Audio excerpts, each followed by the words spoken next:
በፊት አንድ ጥያቄ ልጠይቃችሁ። የወደቀውን ምስኪን ማን ነው የሚፈልግ? በእኛ ሀገር አንድ አባባል አለ። የወመን መገር ይግሴ ይባላል። የወመን መገር ይግሴ ይባላል። ከሀብታሞቹ ግርጌ አሳልፈኝ፣ ከሀብታሞቹ አጠገብ አሳልፈኝ ካላቸው።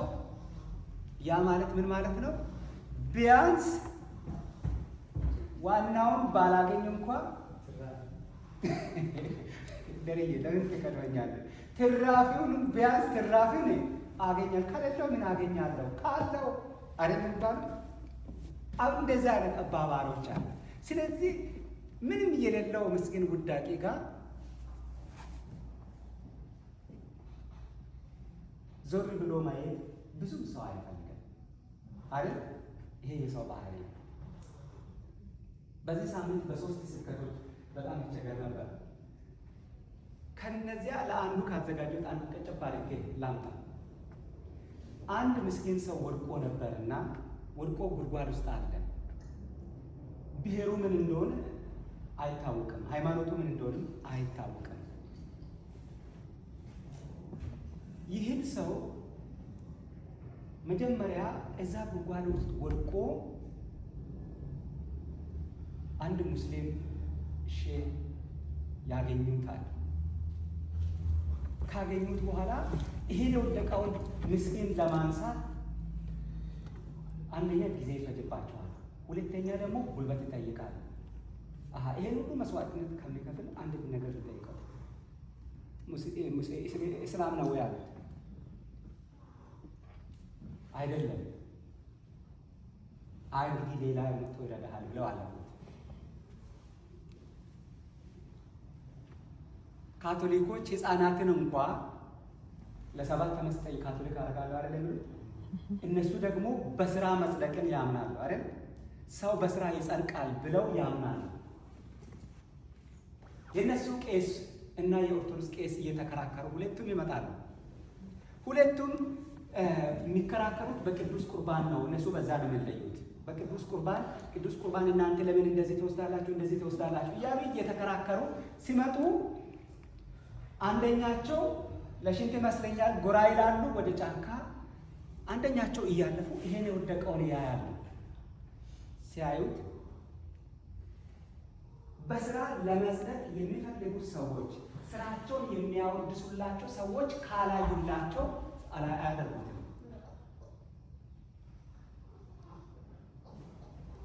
ቄሱ ማንም የሚያያቸው ስለሌለ ይሄን ከዚህ ለማውጣት ብለው የሚለፉትን ልፋት ማንም ሊያመሰግናቸው ስለማይችል አለፉት። ኦርቶዶክሱ መጡና አዩት። በማርያም ታምናለህ እያለ መጥቶ መጨረሻ ላይ የእኛው አድቬንቲስት መጣ። አድቬንቲስት ደግሞ መጽሐፍ ቅዱስን በጣም አብጠርጥሮ ያውቃል አይደል? እንደውም አንዳንዴ እንጨቃጨቃለን አይደል? እኔ እበልጣለሁ እኔ በደንብ አውቃለሁ ማለት። አድቬንቲስት የቃል ሰዎች ናቸውና በጣም መጽሐፍ ቅዱስን ያውቃል። እያንዳንዷን ነገር ደግሞ ተንትነው ነው የሚሉት። እንግዲህ ለሌሎቹ አሁን ይሁድ ሰንበት አይደለም ቅዳሜ ነው ሰንበት ብትሉት፣ እኔ በህይወቴ የደነገጡ 3 ሰዎች አውቃለሁ። አንደኛው ልጅ አባይ ይባላል። ራሱን አያውቅም። ሳስተምረው እሱ ራሱን አያውቅም። በቤተሰብ ከሌላ ሚስት የተወለደ ነው። እኛ አካባቢ ነው አባቱ። ነገር ግን እሱ ያደገው ሌላ ቦታ ነው። በጣም በፍቅር ይዤዋለሁ።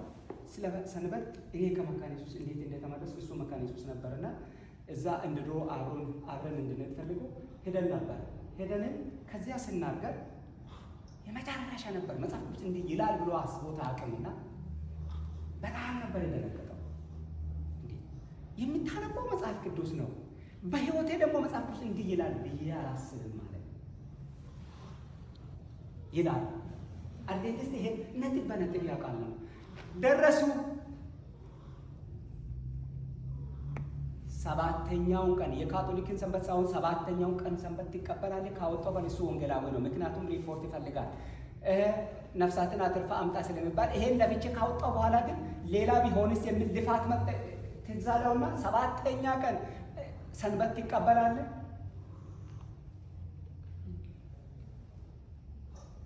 ሁሉም ጥቅመኛ ነው። ኢየሱስ መጣ። ትሁቱ፣ የዋሁ፣ ሃይማኖት አይጠይቅ፣ ብሔር አይጠይቅ፣ ጉድጓዶ ውስጥ ገብቶ ራሱን ከስር አስተኝቶ ከጀርባው አዝሎ ያን የወደቀውን አነሳ። አሜን። ማንንም በለው ማንን፣ ሃይማኖተኛ በለው ፖለቲከኛ፣ የወደቀውን የሚደርስለት ኢየሱስ ነው። ዛሬ አንድ ጥቅስ ላንብብላችሁ። ይሄ ቅድም ያነበበችው ዮሐንስ ወንጌል ምዕራፍ 4:4 ላይ ምንድን ነው ያለው? ኢየሱስ ወደ ገሊላ ሲሄድ በየት መሄድ ግድ ሆነበት ነው ብለው በሰማርያ ማለት ግድ ሆነበት። ለምን? እደግመዋለሁ፣ አንብብልኝ እንደገና። ኢየሱስ በየት ማለት ግድ ሆነበት ይላል። በሰማርያ ማለት ምን ሆነበት? ግድ ሆነበት። እንጸልይ። ኢየሱስ ክርስቶስ ይህንና የሌሎቹ መዳን በጣም ግድ ይልሃል። ይህንን ፍቅር በትክክል ልናስተውል እንድንችል በጌታ በኢየሱስ ክርስቶስ ስም እርዳን። አንተ ተናገረን በኢየሱስ ስም። በዚህች ምዕራፍ ላይ ታሪኩን ስለምታወቁት ከታሪኩ አንዳንድ ነገር መቀላጫቸው ይፈልጋለሁ፣ ግን በዚህች ቃል ብቻ ነው ጠንካራ አድርጌ መቆም የሚፈልገው። ኢየሱስ በየት ማለፍ ግድ ሆነበት ነው የሚለው። እስቲ ሁላችንም እንድና ትንሽ እናነባው፣ ቢያንስ የተወሰኑትን ክፍሎች። ዮሐንስ ወንጌል ምዕራፍ 4 ማንም ያነብልኝ? እሺ አንብብልኝ። ዮሐንስ ምዕራፍ 1 እስከ 4 አንብብልኝ። እንግዲህ ኢየሱስ ዮሐንስ ጮክ በል፣ ጮክ ብለህ አንብብ። እንግዲህ ኢየሱስ ዮሐንስ ይልቅ ደቀ መዛሙርት ያደርጋል፣ ያጠምቃል። ማለትም ፈሪሳውያን እንደሰሙ ጌታ ባወቀ ጊዜ ይሁዳን ትቶ ወደ ገሊላ ደግሞ ሄደ። ዳሩ ግን ደቀ መዝሙራቱ እንጂ ኢየሱስ ራሱ አላጠመቀም። ቁጥር 4 ላይ በሰማርያ ሊያልፍ ግድ ሆነ። በሰማርያ ሊያልፍ ምን ሆነበት? ግድ ሆነበት። ጌታ ኢየሱስ ባርክ። ወዴት ነው እየሄደ ያለው ነው አለው። ከላይ ስናገር ወደ ገሊላ ሲሄድ አቋራጭና አጭር መንገድ አለ። በሰማርያ አልፎ መዞር አያስፈልግም ነበር። ነገር ግን እሱን የሚያስገድድ ጉዳይ ነበረው። የሚያስገድደው ጉዳይ ምንድን ነው? እዚያ ጋር ከሐዋርያቶቹ ጋር ሲሄድ እሱን ወደዚያ ዞሮ እንዲሄድ በሰማርያ እንዲያልፍ ግድ የሆነበት ምንድን ነው? እዛ ጋር ታሪኩን ስታነቡ አንድ ያገኛት ሴት አለች። አንድ ያገኛት ሴት አለች። ምን አይነት ሴት ነው ያገኛት? ምን በያዕቆብ ጉድጓድ አጠገብ ውሃ ልትቀዳ የምትመጣ ሴት አይደል? ምን አይነት ሴት ነበረች? በሰዎች ፊት እንደ ሰዎች እኩል ማውጣት የማትችል ሴት። ስንት ሰዓት ላይ ነው ውሃ ልትቀዳ የመጣችው?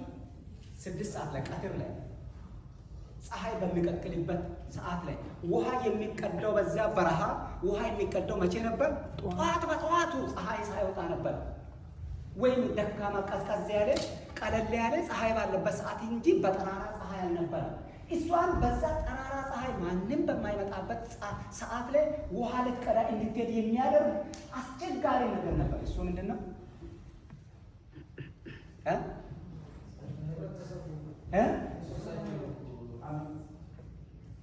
የሰውን ምላስ ጌታ ይላል። የሰውን ምላስ አይን ትፈራ ነበር። የሰውን ምላስም ትፈራለች፣ የሰውን አይንም ትፈራለች። ለምንድን ነው የሰውን አይንም ምላስም የምትፈራበት ምክንያት ምንድን ነው? መጽሐፍ ቅዱስ ኃጢአተኛ ማንም ሳያሳድድ ይሸሻል አይደለም? እሷ ምን ነበረባት? ኃጢአት ነበረባት። ምንድን ነው ኃጢአቷ? ሴተኛ አዳሪ ናት። ይህ ደግሞ ዛሬ እንጂ እንደቀላል ያኔ በድሮ ጊዜ ሰው ሁሉ ጣት የሚቀስርበት ሄ የሚባልበት በስ የሰው መተረቻ። ስለዚህ ትሸሻለች ከሰው። ስለዚህ ትሸሻለች። ከሰዎች ጋር እኩል ነኝ ብላ ራሷን እኩል አድርጋ ማቆምም መቅረብም አትችልም። ታፍርበታለች።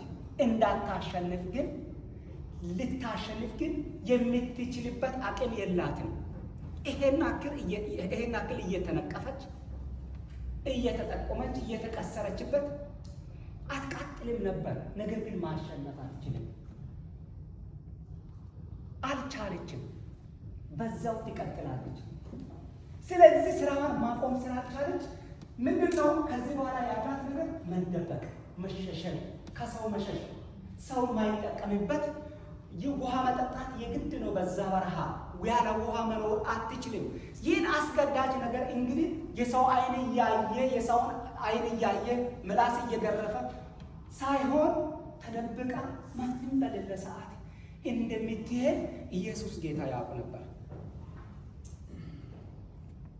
ማንም ሊያቀርብ የማይፈልገውን የሚገፈትረውን የሚንቀውን የሚጠላውን ማንም ቦታ የማይሰጠውን ውዳቄ ኢየሱስ ግድ ይለውና ያነሳል። አሜን አሜን። ማንም ቦታ ለማይሰጠው ኢየሱስ ትልቅ ቦታ ይሰጣል። ስለዚህ ይህችን ሴት ሊያገኝ በሰማርያ ማለፍ ግድ ሆነበት። ይህቺ ሴት ማንን ትወክል?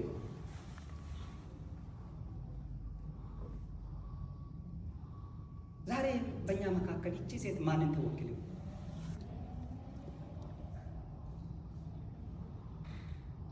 ፈልጎ ያገኘን ኢየሱስ የተመሰገነ ይሁን። እንገራችሁ፣ ያቺ ሴት እኔን፣ አንተን፣ አንቺን ነው የምትወክለው። ጽድቅ የላትም፣ እርቃን ናት። እርቃንነቷን የምትሸፍንበት ነገር የላት። ስለዚህ ከሰው ትሸሻለች። ነገር ግን የሚገርማችሁ ይህችን ምስኪን ኢየሱስ ሊያገኛት ከመጣ በኋላ ካገኛት በኋላ ንግግር አድርገው ነበር። እዛ ውሃ አጠገብ ደክሞት ጌታ ኢየሱስ እጅግ ደክሞት ተርቦ እዛ ተቀምጦ ደቀ መዛሙርቱን ምግብ ሊያመጡ እንዲሄዱ ልኳቸው ነበር።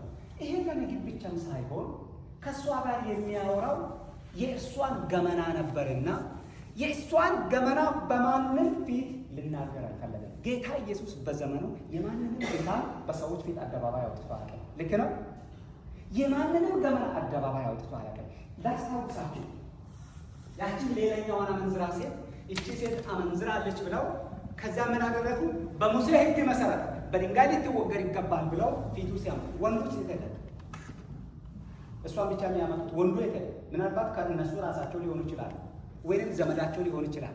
ወንዱን ደብቀው ብቻዋን እንደ ያመነዝረችው ሴት ብቻዋን የምታመነዝረው አይደለም። ወንዱ ሄደ።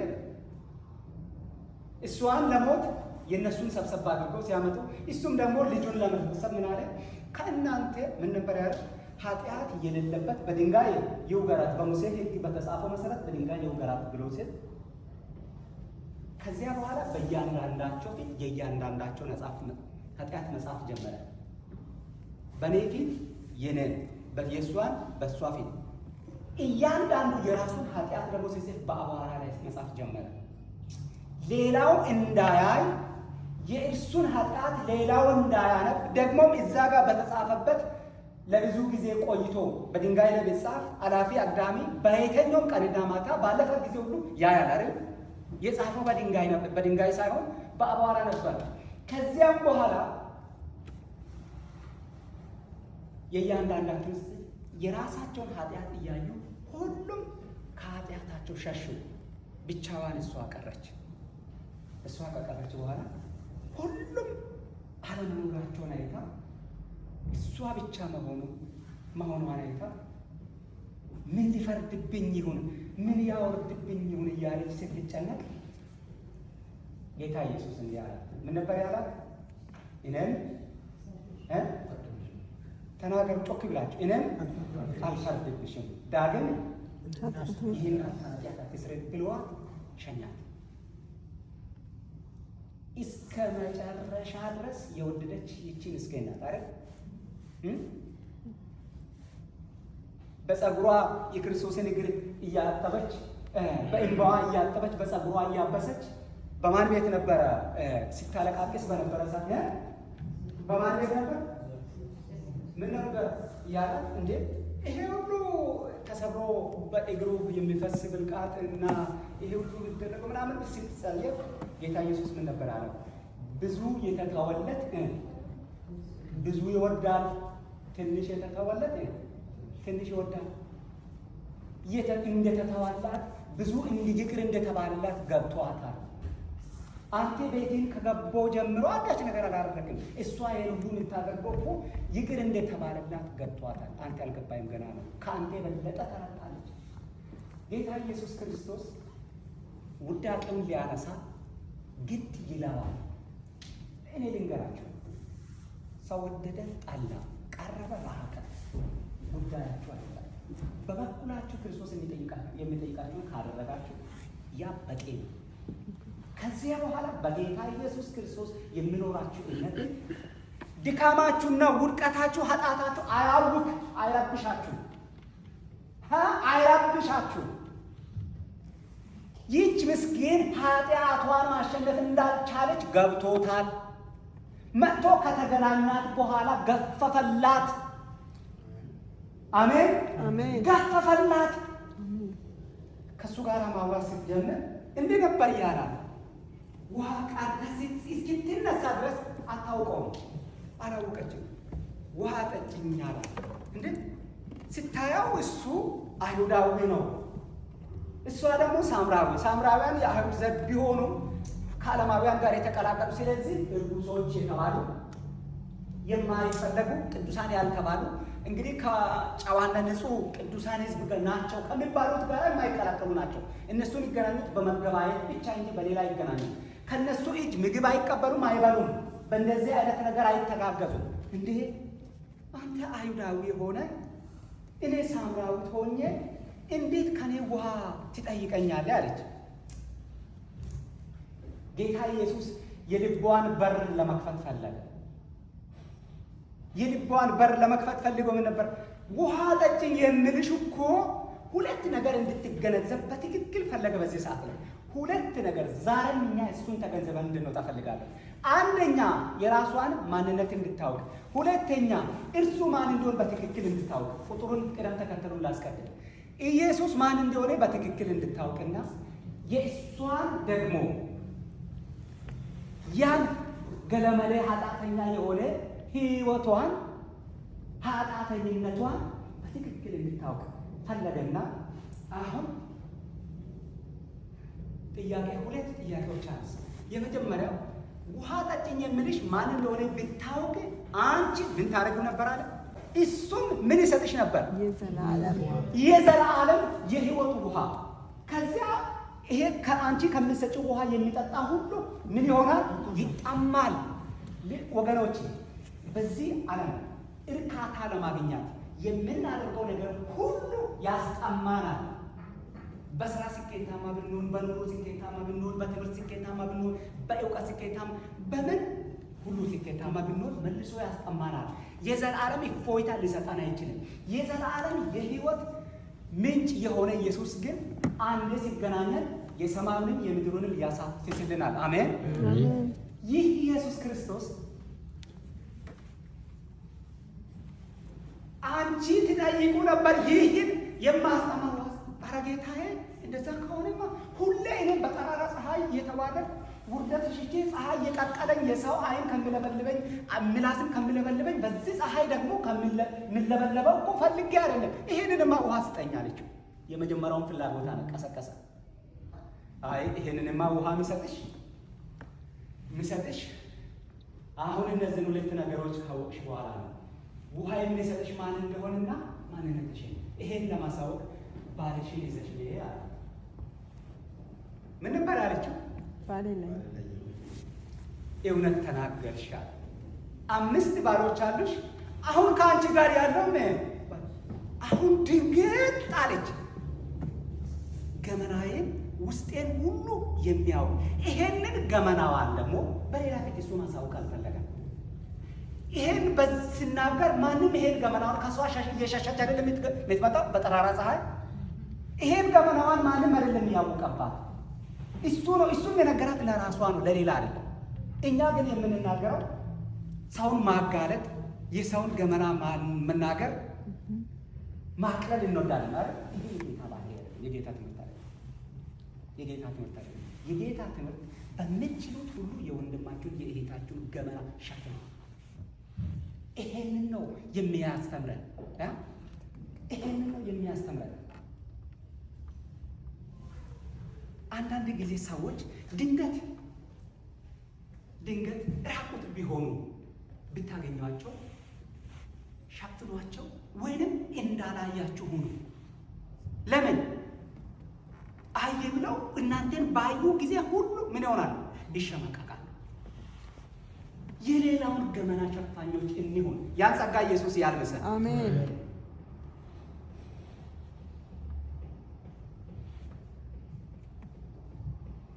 ከዚያ በኋላ ይህች ምስኪን ይሄንን ስናገር ጌታ ሆይ አለች። አሁን በትክክል ስሙን ነገረችው። ምን ነበር ያለችው?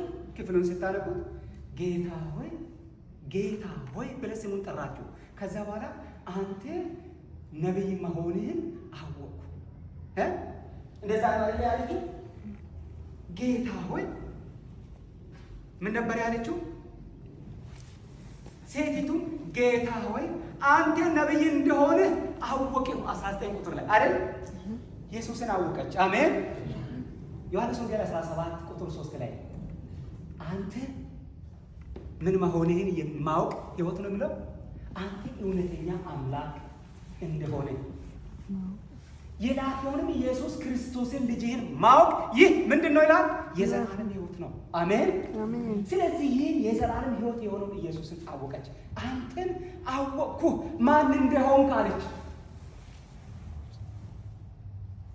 ከዚያ በኋላ ገመናዋን ለመሸፈን የሆነ ክርክሩን ወደ ሌላ ለመቀልበስ አንድ ያነሳቸው ጥያቄ ነበር። እናንተ በኢየሩሳሌም ውስጧ እየተንቀጠቀጠ፣ በዚህ መጽሐፍ ላይ እንደዛ ነው፣ ውስጧ እየተንቀጠቀጠ ገመናዋን እንዳወቀባት እያወቀችም ምንሆን እናንተ በኢየሩሳሌም መስገድ ትክክል ነው ትላላችሁ፣ አባቶቻችን ደግሞ በገሪዛን ተራራ ይሄ ምንስ እንዴት ትላለን? ምን ነበር ያለው? እግዚአብሔር መንፈስ ነው፣ እግዚአብሔር መንፈስ ነው፣ የሚሰግዱለትም በመንፈስና በእውነት ሊሰግዱለት ይመጣል፣ ይገባል፣ ያስፈልጋል፣ ዘመኑም አሁን ሆኗል፣ ይህ ይሆናል አለ። በእውነትና በመንፈስ ሰዎች ለእግዚአብሔር የሚሰግዱበት ዘመን እንጂ ይህ በተራራዎች ላይ የሚሰግዱበት ዘመን አይደለም። አቃታትና ወደ ሰፈር እየሮጠች ሄደች። እንስራዋን እዛ አስቀመጠችና ወደ ሰፈር እየሮጠች ሄደች። ምን እያለች ነው ያለችው? አሁን ሁላችሁ መቃበሉን አንድ ጊዜ እችን ቃል ንገሩ። ወደ ሰፈር እየሮጠች ስትሄድ ምን ነበር ያለችው? ለሰፈር አካባቢ ሁሉ መጀመሪያ ታፍር ነበር አይደል? በጠራራ ፀሐይ በኋላ ልትቀደም የምትመጣው እኮ ምን ሆነ ነው? የሰውን ምላስ የሰውን ዓይን ግርፋት ፈርታ ነው አይደል? ያን ጅራት ፈርታ ነው። አሁን ግን አደባባይ ልታውጅ አገር ሰፈር ሁሉ ሄደች። እባካችሁ ኑ፣ አንድ ያየሁት የሚገርም ተአምር አለ፣ ገመናዬን ሁሉ የሚያውቅ። አሁን ይህ ኃጢአቷ ከእሷ ሲወገድ ይህ ጌታ እያናገራት እንደሆነ ሲገባት በውስጧ ሌላ ነገር ተሰማ። ወዳጆች ሰዎች ኃጢአትን በራሳቸው ለማሸነፍ ቢሞክሩ እውነት ልንገራቸው፣ አፈርን አጥበው ጨርሶ መጨረሻ ነጭ ጋቢ ማድረግ ነው። አፈር ብታጥቡት ያልቃል እንጂ መቼም ነጭ አታረጉትም። ለዚህ ነው የጌታ ቃል እንዲህ የሚለው። ከጌታ ቃል አንድ ክፍል ላንብብላችሁ።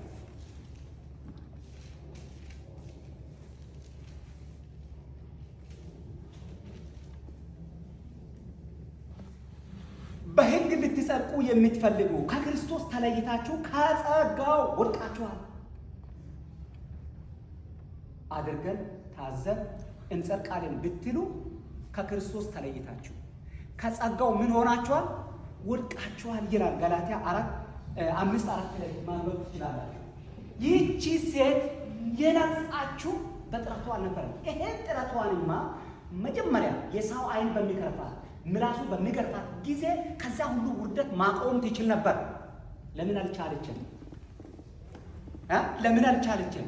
እኛ በራሳችን ኃይል የረከሰውን ተፈጥሯችንን ፍላጎት ለመቋቋም አንችልም። 107 ገጽ ላይ በዚህ በያዝኩት መጽሐፍ ትችላላችሁ። እኛ